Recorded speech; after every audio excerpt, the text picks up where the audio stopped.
There are a few simple things you should do as a regular habit before and after each coffee-making session. Following these will make for less effort later on. One of them is the group head purge. Before your first extraction, insert the filter basket you intend to use for your shot into the portafilter.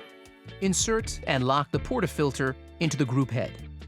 Run a short flow of water through the group head by pressing the 1 cup button. Allow water to flow for 5 seconds. Then, press the 1 cup button again to stop the flow of water.